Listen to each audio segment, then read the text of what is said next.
These past few years have been a wild ride for SpaceX at their Starbase rocket testing facility.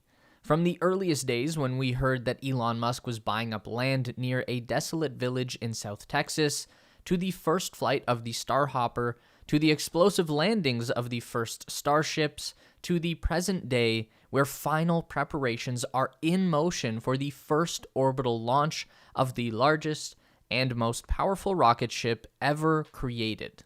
Starbase is such a wild place. It's hard to believe that it even exists.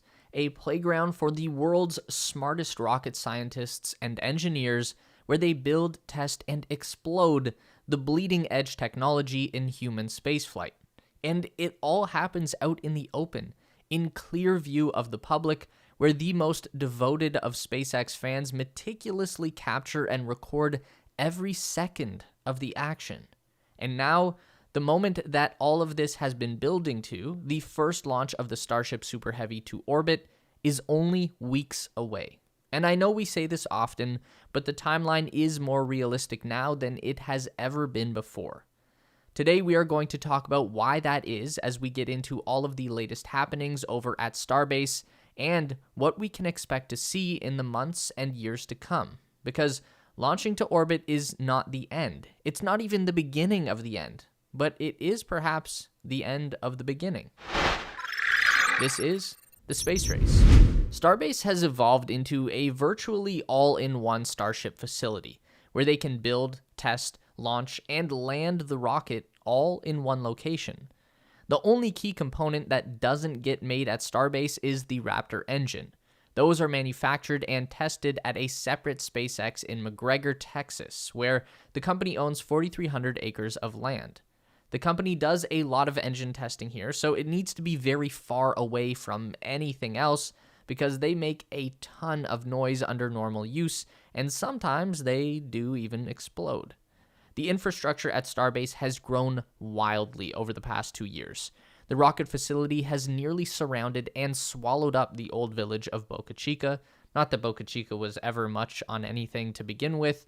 It's a strange place. A town that they started building back in the 60s, but a strong hurricane hit the area and scared off the property developer, leaving just a quarter-mile of dirt road with a couple dozen bungalow houses. They never even installed running water, and it's just kind of sat like that, frozen in time, until Elon Musk realized there was still cheap land available on the Gulf Coast and started buying it out to build a staging ground for his mission to colonize Mars. You literally can't make this stuff up, it's gold.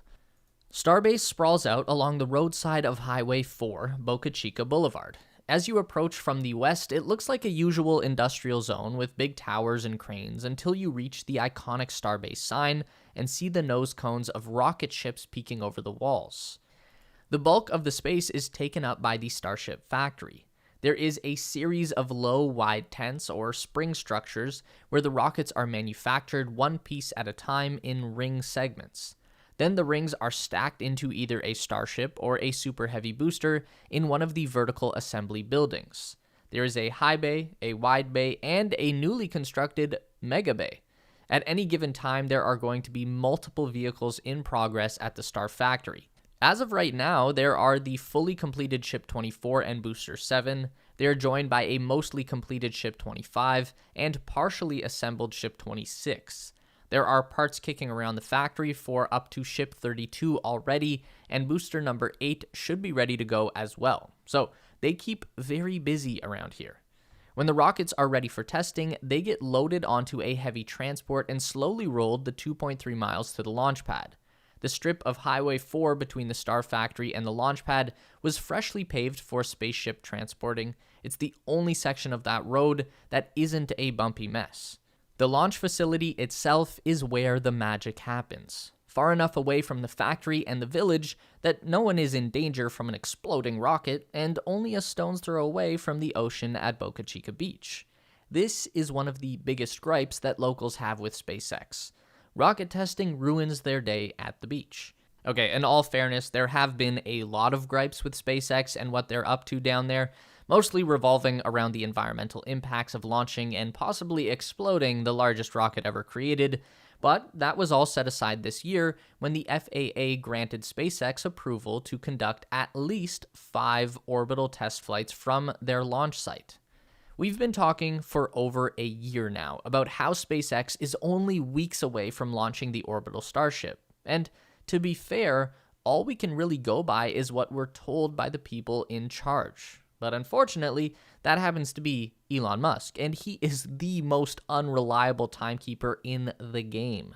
But now, in the fall of 2022, we can confidently say that we are closer than ever. That's not a lie, at least.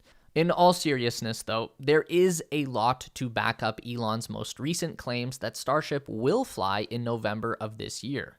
A big one is the Raptor 2 engine.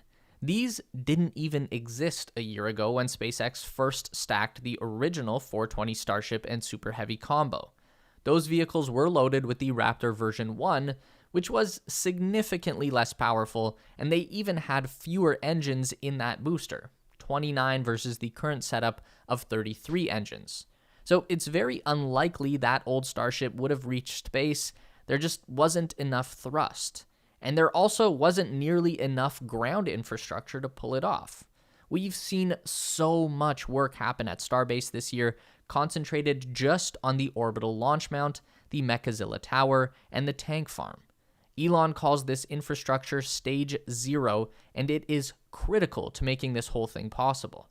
The launch mount provides fuel and power to the booster and is responsible for spin-starting the Raptor engines through external connections. This saves a ton of weight on the rocket, but adds even more complexity to the launch mount. We know that an explosion during one of these engine spin prime tests with Booster 7 on the launch mount this summer set back progress on the orbital test, but it also gave SpaceX opportunity to learn from a mistake before anything more serious occurred. They took the time to develop and install additional shielding around the engine mounts on the booster and enhanced the launch mount with a new water deluge system. Elon Musk recently posted in a Twitter response, "We are proceeding very carefully. If there is RUD on the pad, Starship progress will be set back by about 6 months." And by RUD, he's referring to a rapid unscheduled disassembly, also known as an explosion.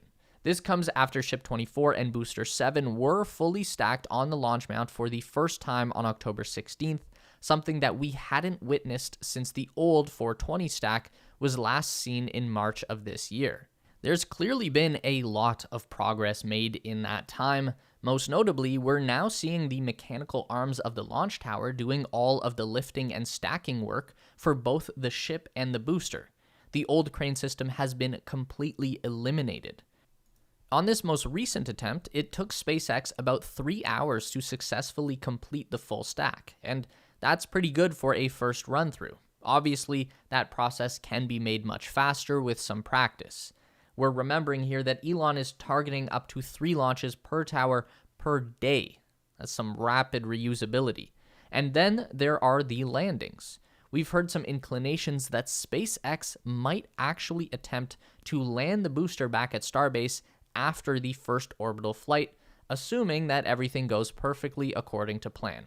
It's going to be scary, but they've got to try it out to know if it works. As the booster comes down, the chopstick arms come out to gently grab the rocket and cradle it to a stop. What's interesting is that the latest images of Starship 26 and 27 make it look like they won't be receiving heat shields or aero flaps, which means that they would not be intended for re-entry. It makes me wonder if they're building these expendable dummy ships to use for booster landing tests so that they can ace that maneuver before trying to land a Starship on the tower as well. Either way, that's getting ahead of the game. The next big step is to do a full-scale static fire test with the ship and booster together. That is something that we assumed was coming shortly after the full stack was complete, but for whatever reason, SpaceX immediately took the rocket back apart and set the ship on the ground. So, the sequence of events that we are looking for would be a restack on the launch mount, followed by a series of engine static fire tests, likely building up in groups until they are firing all 33 booster engines at once. That is going to be a critical test for the exceptionally complex plumbing structure in the thrust section of the booster. Elon has said that starting a Raptor engine is a delicate dance, and That has to happen 33 times in perfect synchronicity. That will be interesting. Then there is the wet dress rehearsal. This is where you fill the rocket with cryogenic oxygen and methane and pretend like it's about to launch. They take the countdown all the way to the point just before the main engines would fire, and then they stop. The idea is to test every system up until the point of no return.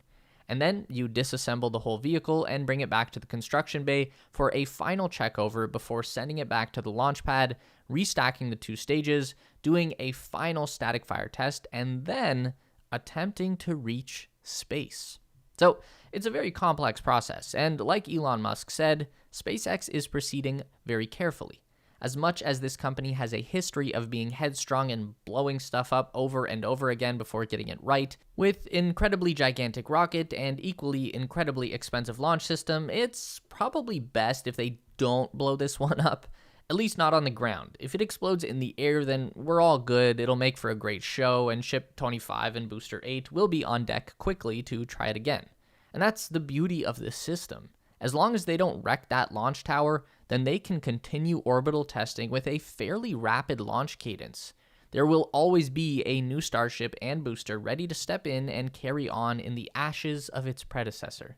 And again, this is all happening in plain view of the general public, so we get to watch it all go down live in 4K resolution from multiple camera angles. And you can actually join us for one of our live watch parties in our Discord server. There's a link down below in the description. Meet us back here every week for more updates on everything aerospace industry and interstellar exploration related. Make sure to give the video a thumbs up today if you liked it. That really helps us out for real. And subscribe to the Space Race for more videos just like this. We do 1 long form essay and 1 news update every week. And if you'd like more, we've got 2 more on the screen for you right now.